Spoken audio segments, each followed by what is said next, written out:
Assalamualaikum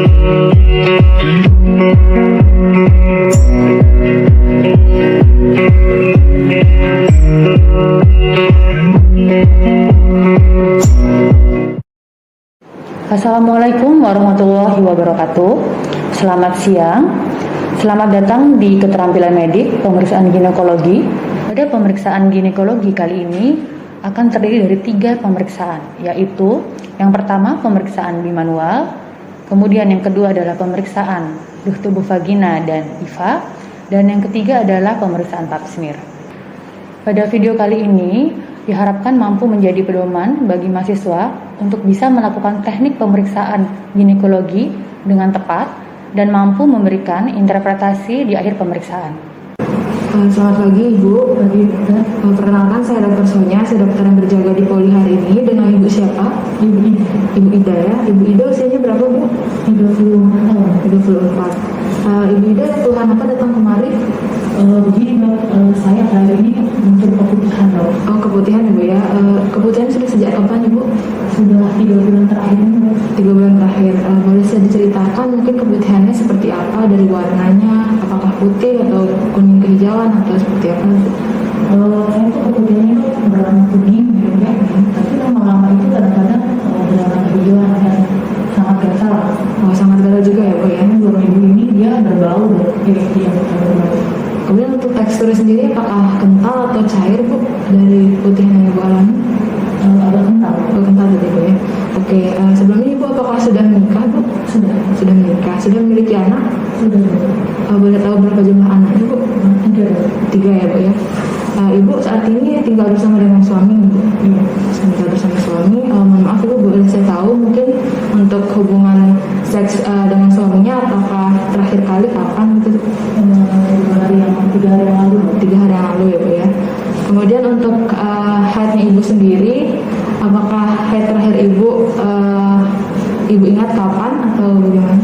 Haid terakhir itu 1 minggu yang lalu. 1 minggu yang lalu. Kemudian untuk pola haidnya sendiri apakah teratur atau kadang maju jalan atau kadang mundur? Teratur. Untuk sehari itu kalau misalkan haid bisa sampai berapa ganti pembalatnya Bu? Bisa sampai 3-4 kali Bu. 3-4 kali. Oke. Kemudian untuk Ibu sendiri selama sudah menikah ini apakah ada memasang KB atau kontrasepsi? Untuk kali Tidak ya benar. Oke. Kemudian untuk Ibu sendiri juga apakah pernah menggunakan sabun kewanitaan atau mungkin obat yang lewat alat kelamin Ibu dimasukkannya? Oh dulu sempat Dok pakai sabun sirik itu. Dulu ya Bu ya? Iya, sempat beberapa kali saya coba 2 bulan yang lalu. Baik Bu. Kemudian Ibu sebelumnya apakah sudah dia pernah melakukan pemeriksaan IVA mungkin atau pap smear? Belum pernah. Itu belum pernah. Berarti ini yang pertama kali ya Bu ya? Oke. Ya, baik Ibu, jadi di sini saya akan melakukan 3 pemeriksaan kepada Ibu. Jadi pemeriksaan pertama adalah pemeriksaan untuk menilai bagian dalam dari rongga rahim Ibu atau pemeriksaan dalam, di mana nanti akan saya masukkan jari tangan saya ke dalam lewat alat kelamin Ibu. Mungkin akan terasa kurang nyaman, tapi minta tolong untuk ditahan, akan saya lakukan dengan senyaman mungkin. Di sana nanti akan senilai apakah ada gangguan atau kelainan pada rongga rahim Ibu. Kemudian yang kedua ada pemeriksaan suhu tubuh vagina dan juga IVA, di mana nanti saya akan memasukkan alat namanya cocor bebek Bu ke alat kelamin Ibu. Kemudian nanti akan saya ambil sekret atau cairan pada vagina dan mulut rahim Ibu untuk dinilai nanti apa penyebab dari keputihan yang Ibu alami. Kemudian yang terakhir itu ada pemeriksaan pap smear, di mana sama nanti menggunakan alat cocor bebek juga. Kemudian nanti akan saya ambil juga sekret dari atau cairannya. Kemudian saya akan periksa apakah ada kecurigaan terhadap keganasan atau tidak. Nah, untuk pemeriksaannya sendiri nanti akan kita lakukan di meja ginekologi. Jadi posisinya nanti Ibu bisa ditekuk lututnya, kemudian dibuka lebar kakinya seperti posisi orang melahirkan itu Bu. Kemudian nanti dalam pemeriksaan mungkin memang akan terasa kurang nyaman, tapi akan saya lakukan dengan sebaik mungkin. Kemudian nanti akan saya dibantu juga dengan satu perawat wanita untuk menemani prosedur pemeriksaannya. Jadi apakah Ibu bersedia? Bersedia. Kalau begitu Ibu bisa dipersilakan untuk mempersiapkan dirinya, bisa ke kamar mandi dulu untuk buang air kecil kalau misalkan Ibu mau. Terima kasih Dok.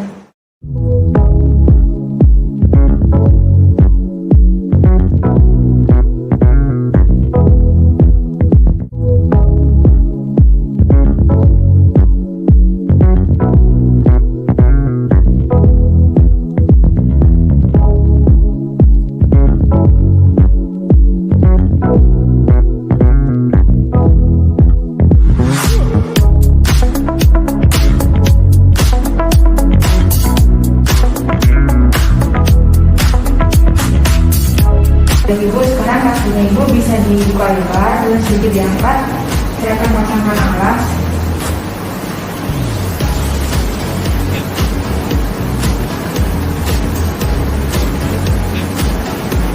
Di bokong ibu bisa diangkat bokongnya bu. Ini siap ya.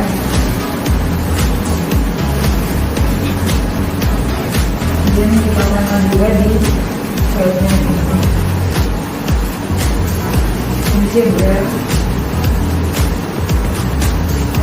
Kemudian di sini kita persiapkan alatnya yang akan mampu. Selanjutnya menggunakan masker dan APD.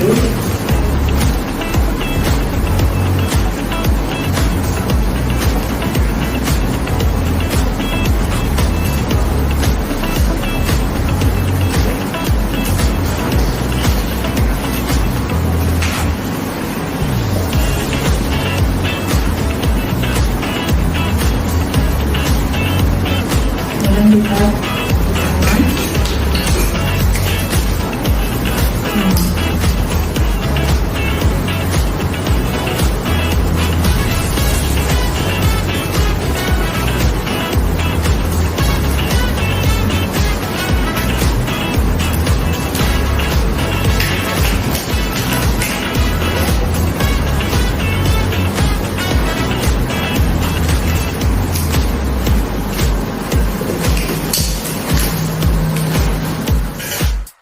selanjutnya kita nilai dari kesadaran pasiennya. Di sini pasiennya tampak sadar, kemudian kompos medis. Sekarang kita nilai untuk kesadarannya. Kita lihat di sini kesadarannya tidak histerik, kemudian penintipannya itu bisa dilihat ke atas, penintipannya tidak anemis. Kemudian selanjutnya kita lakukan pemeriksaan di bagian abdomen. Ibu permisi ya Bu ya. Di sini untuk abdomennya kita nilai untuk bentuk dan ukurannya. Di sini tampak normal, tidak terlihat adanya distensi. Kemudian kita lihat juga apakah ada scar, tanda-tanda inflamasi atau tanda-tanda adanya massa. Di sini tampak normal, tidak ada. Kemudian di bagian superfisnya kita amati. Di sini apakah ada tanda-tanda inflamasi, massa, kemudian apakah ada perubahan warna dari kulitnya. Kemudian untuk di bagian kubisnya, untuk pertumbuhan rambutnya apakah merata atau tidak. Selanjutnya kita lihat untuk bagian pulsanya. Kemudian setelah bagian pulsa kita amati untuk bagian labial mayor dan juga labial minor. Kemudian selanjutnya untuk di bagian perianal kita amati. Selanjutnya kita lakukan palpasi untuk mengejar detak bening. Permisi ya Bu ya, saya tekan. Nanti kalau misalkan ada nyeri bisa diberitahu. Ini kita lakukan palpasi. Apakah ada nyeri Bu? Tidak ada. Ya, di sini tidak ada nyeri dan juga tidak ada pembesaran dari tanda detak bening. Selanjutnya kita akan membersihkan atau melakukan tindakan asepsis pada bagian pulsa dengan kaca steril yang diberikan dengan NaCl. Jangan sini dulu.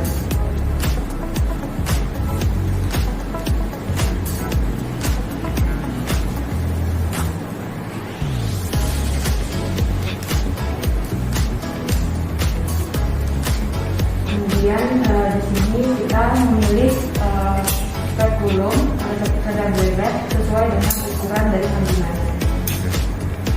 Kemudian kita berikan rujukan pada kesadaran bebek.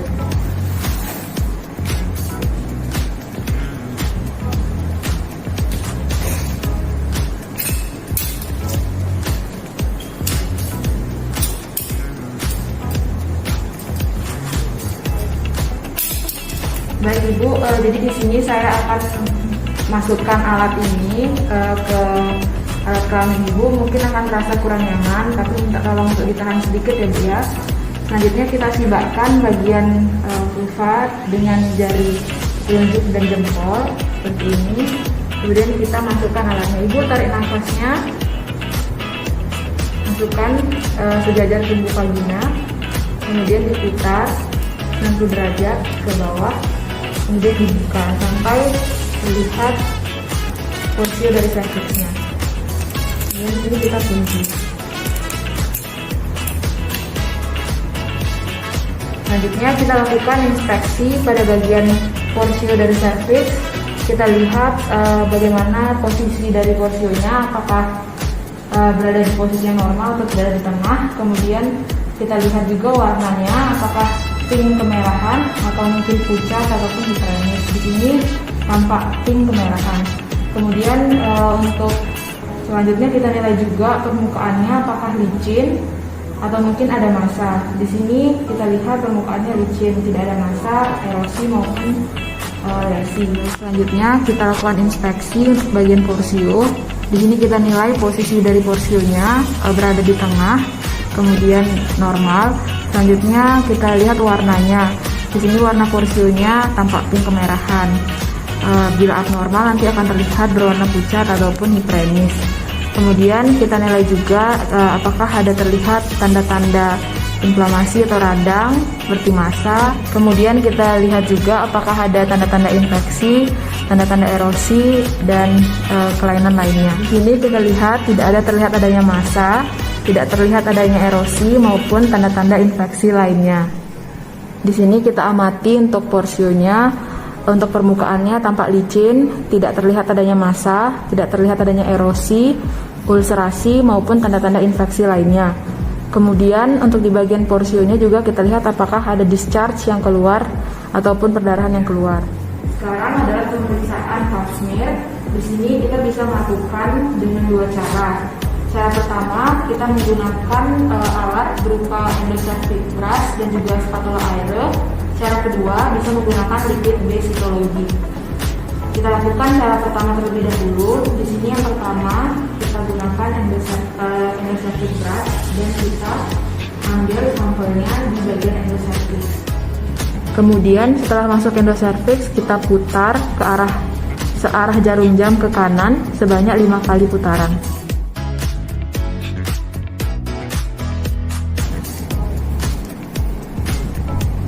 Kemudian di sini kita letakkan di label dengan bertuliskan endocervix. Dan untuk bagian endocervixnya kita bisa gunakan spatula air. Kita ambil sampel di bagian endocervix dan putar searah jarum jam ke arah kanan sebanyak 5 kali.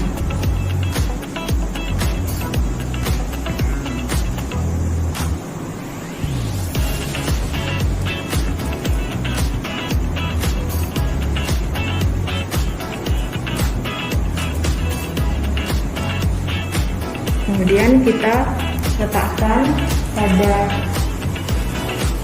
gelas objek yang berlabelkan endocervix.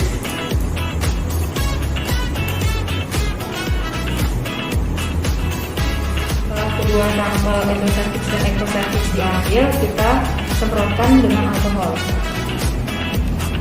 Kemudian nanti untuk sampel ini akan dibawa langsung ke lab. Untuk teknik kedua, kita bisa menggunakan liquid based cytology dengan alat ini. Kemudian nanti kita oleskan di bagian endocervix dan di ectocervix sekaligus ke arah kanan searah jarum jam sebanyak 5 kali.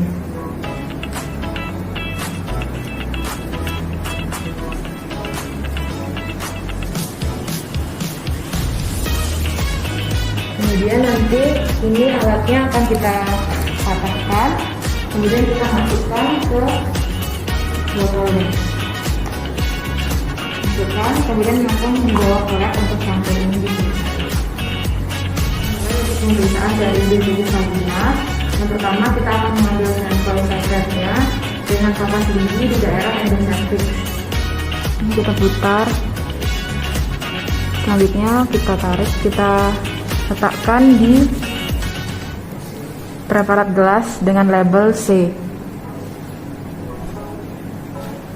Kemudian nanti ini akan dilakukan pengecatan dengan gram untuk menentukan apakah ada infeksi cervicitis gonore maupun non gonore.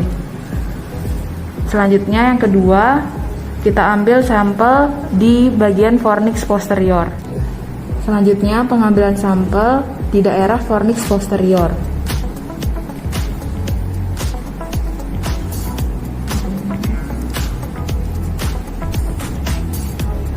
Kemudian di sini kita letakkan di preparat gelas dengan label F.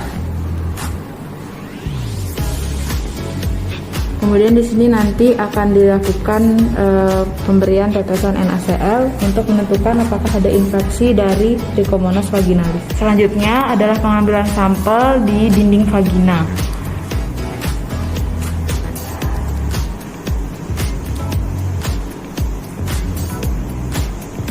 Kemudian di sini kita oleskan di label V1. Di sini nanti kita akan lakukan pengecatan gram untuk menentukan apakah ada infeksi bakterial vaginosis. Selanjutnya kita ambil lagi sampel di dinding vagina.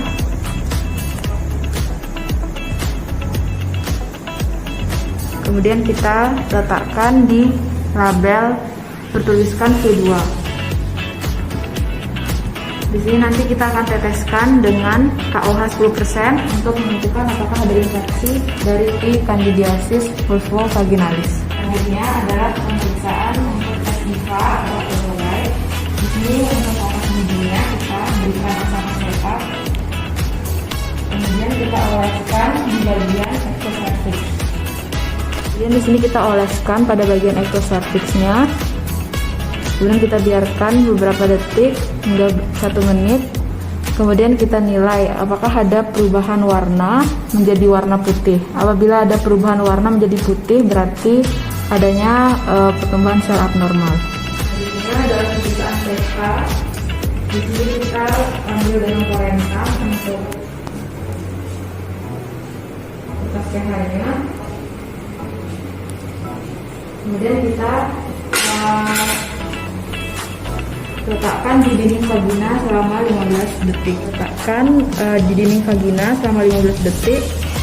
Kemudian kita lihat dan sesuaikan dengan warna di indikator pH. Kalau vagina normal 3,8 sampai 4,5. Nah, selanjutnya kita akan menempatkan meter bebeknya. Ibu, di sini saya akan menempatkan alat meter bebeknya ya, dia. Bisa tarik nafasnya lagi, Bu.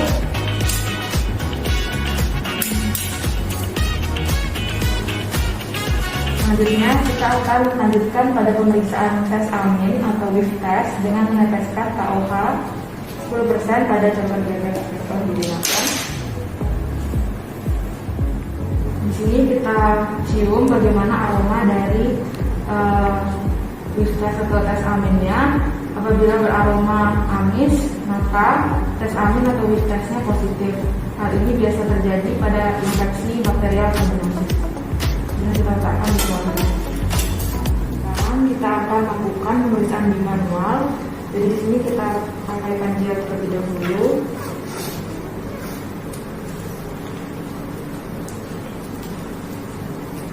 Baik Ibu, di sini saya akan melakukan pemeriksaan di manual, pemeriksaan dalam. Nanti saya masukkan jari tangan saya, mungkin akan terasa kurang nyaman atau nyeri. Minta tolong untuk ditahan ya Bu ya. Tarik nafas dulu Bu. Tarik nafas. Kemudian di sini yang pertama kita akan lakukan pemeriksaan untuk bagian posterior cervix. Di sini kita raba untuk permukaannya, raba licin. Kemudian konsistensinya kenyal, kemudian tidak teraba adanya massa. Kemudian di sini selanjutnya adalah pemeriksaan nyeri goyang forsio. Kita goyangkan forsionya. Ibu, apakah ada nyeri? Ya, tidak ada nyeri pada nyeri goyang forsio. Selanjutnya adalah pemeriksaan untuk uterus. Jari kita letakkan di bagian kornis posterior, kemudian yang satunya di suprapubik. Dan lakukan pemberian tekanan. Di sini kita raba untuk ukuran uterusnya sebesar telur ayam. Kemudian untuk posisi dan kedudukan uterusnya anteversi, antefleksi, dextroposisi. Selanjutnya adalah pemeriksaan untuk parametrium kanan dan kiri. Kita letakkan tangan kita untuk yang pemeriksaan parametrium kanan di kornis lateral kanan. Kemudian yang tangan satunya menekan sesuai dengan arah tangan tempat kita memeriksa. Di sini setelah kita tekan, kita raba apakah ada massa, tidak teraba adanya massa. Kemudian di sini juga tidak ada nyeri. Selanjutnya untuk yang di sebelah kiri lakukan hal yang serupa. Kemudian kita rasakan apakah ada massa atau tidak. Di sini tidak teraba adanya massa. Baik, selanjutnya kita akan keluarkan jari tangan kita. Ibu bisa tarik nafas kembali. Tarik nafas ya Bu ya. Kemudian di sini kita lihat apakah ada discharge atau secret maupun perdarahan yang tampak pada handscope. Baik Ibu, jadi di sini untuk pemeriksaannya telah kita lakukan. Sekarang Ibu bisa memakai pakaiannya kembali, kemudian bisa duduk sembari saya membereskan alat-alatnya.